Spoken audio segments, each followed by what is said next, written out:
Hello everyone, welcome to Wrap Books Pick Out My June TBR. I'm very excited about this. I have 17 wrapped books and a bunch of different wrapping, and we're going to use the number generator on my iPad to see which books I'm going to end up reading in June. Also, I would like to say that this idea is definitely inspired by Ellen Catherine. I love her channel, I love her videos, I love this idea. And I thought it was just so genius, and I also thought what better way to celebrate the fact that it's the first full month that I'm back in New York City with my physical books, and I can finally read my physical TBR and not just on my phone, you know. Another thing, the lighting is definitely going to fluctuate. It is around 4 p.m. and the sun, when it is 4 or 5 p.m., she's out and about. She's like running errands, and so she's all over the place, as you can see. So we're just going to have to deal with that. Let her do her thing. And another thing, I added 3 French books, not books translated from French, no, like they're in French, because I do read French as well. I read English and French books. I can read Spanish as well and understand it and all that, but I don't really read Spanish, but I do read French, and I wanted to include those books in this TBR just because I am trying to read more per month in French, and I thought this would be an easier way to kind of like push myself to read it, because if I get it, I read it, you know? Yeah. Okay, I've got a bunch of different wrapping paper. First of all, we got this little rainbow one, which I just realized is kind of perfect for June because it's Pride Month. And then I also got this like flower pattern. This one is super pretty as well. And then because we were running out of birthday themes or just like non-Christmas wrapping, I had to pick the least Christmassy of them, and these are just some cute pine trees. Cute pine trees. Yeah. Okay, I have them ordered like 1 through 17 in like my little stacks here. This one's 17, this one's 1. So if I do get 17, I'm gonna have to do a lot of rearranging, but okay, 1 through 17, let us see what we get. First, generate. You guys can't see the lighting horrible. Okay, why is it not generating? 3. Okay, you guys can't see that. Okay, you guys will have to trust me. 3. Okay, this one is the third one. I honestly forget how I don't know which one's which. Should I try to conserve the wrapping? I was one of those kids that would always try to save the wrapping.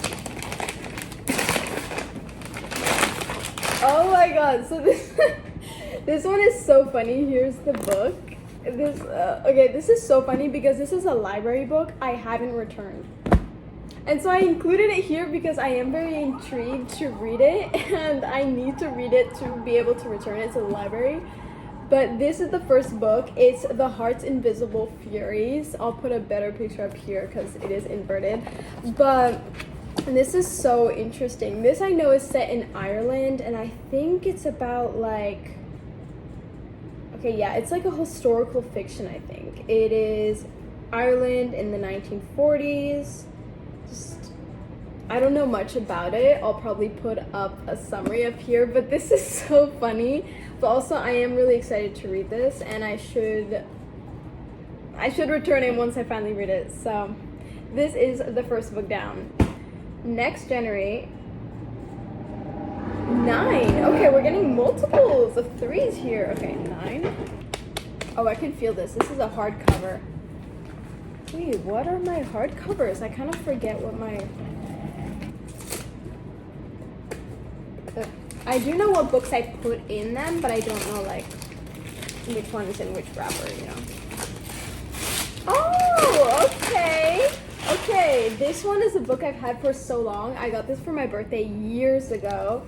Here it is. This is called The Rehearsals. I'll also put a better picture here.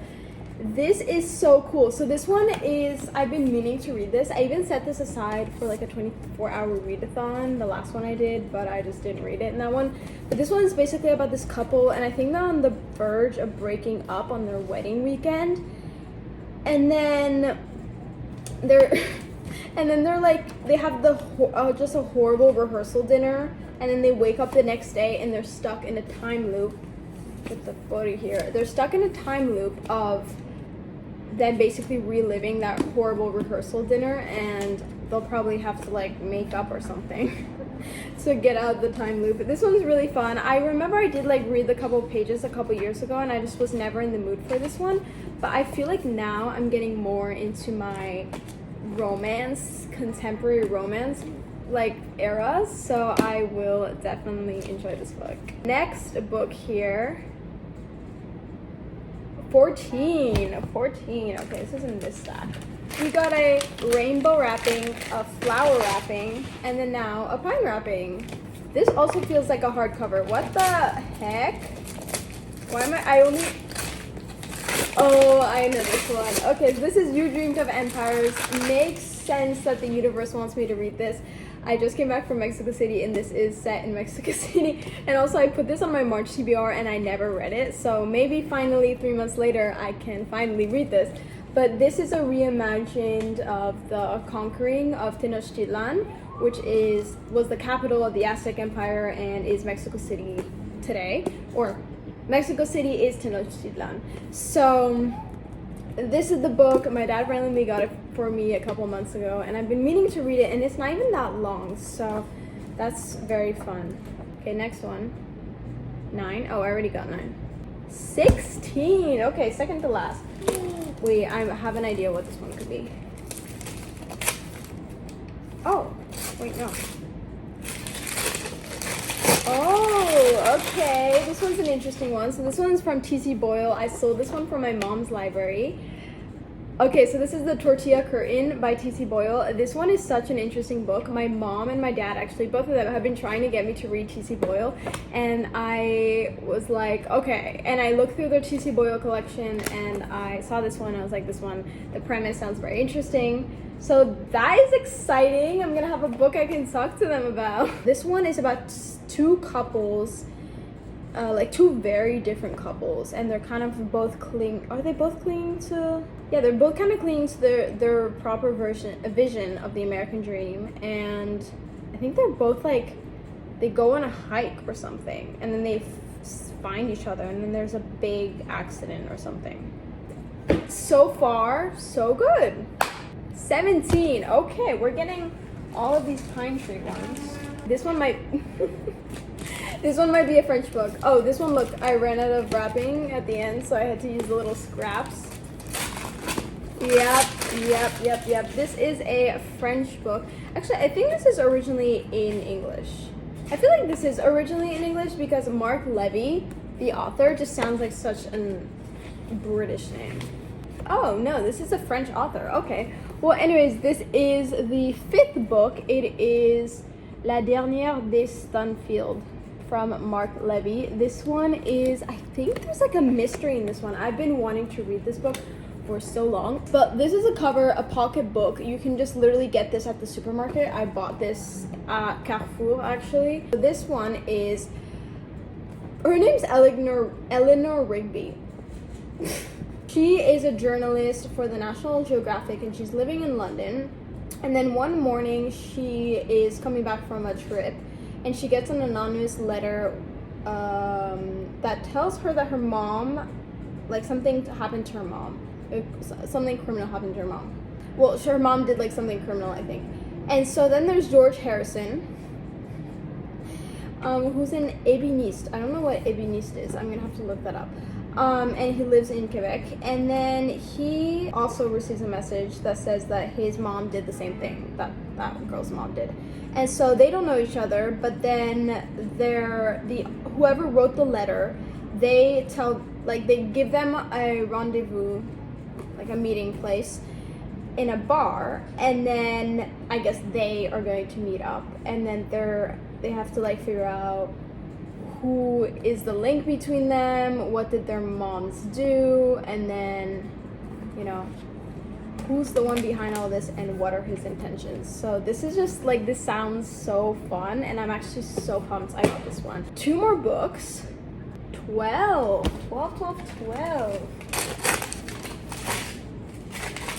Oh, this is another one of my mom's books. This is The Essex Serpent, a quite chunky book from Sarah Perry, who is an author from Essex. And this one, the cover is so nice. This one is also a historical fiction. It's set in 1893, and this woman is seeking refuge after the death of her husband, and so she goes to Essex. And there she hears rumors that after 300 years, there's a mythical Essex serpent who is roaming, or who once was roaming, and now he's back, he's returned. And so she's very eager to investigate, and so she is introduced to this vicar, and they attempt to discover the truth about the serpent and whatever, and they're seemingly opposites, and they find themselves inexorably drawn together. So that's fun.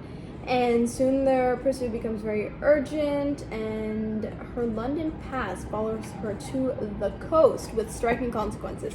Every time I think about like a serpent, like a mythical serpent creature, I think of the Loch Ness monster, and I think about the fact that my nickname, like throughout my life, has been Ness. And people have always been like, oh, Ines, like the Loch Ness monster, you know. So I don't know why I just said that, but that's what I think. Okay. 15. Another pine tree. We only did one rainbow. That is sad. Actually, should we do more than 7? I don't know. I feel like I can't read more than 7 because I do have other... Oh, I know this one. I know this one. This one was featured in my recent haul, and this one is Journey by Moonlight, which I've already talked about, so I will link that video up here. But the lighting is so bad. Oh my god. This one is very fun because it's this couple that goes to Italy, and they, especially the husband, he has like a big adventure, and there's different like mysteries and stuff, and it's also, you know, the relationship is not doing too good because of all this. So I'm actually very excited to read this as well. So I think this will be the final book because, I mean, we still got so much reading to do. So I think 7 is good enough, but I am very, very excited about all these books. So we have Journey by Moonlight, The Essex Serpent, Mark Levy's, I don't know what this is in English. I will obviously have put up the title here. The Tortilla Curtain, You Dreamed of Empires, The Rehearsals, and The Heart's Invisible The Heart's Invisible Furries. Okay. Anyways, thank you guys so much for watching this video. I hope you guys enjoyed, and definitely stick around if you guys want to. It's a fun time here. Please consider liking and subscribing down below, and let me know if you've read any of these books, if any of them are in your TBR, and if you guys want me to make a video about any of them, or literally any book ever, because I'm here to please. Okay, bye guys.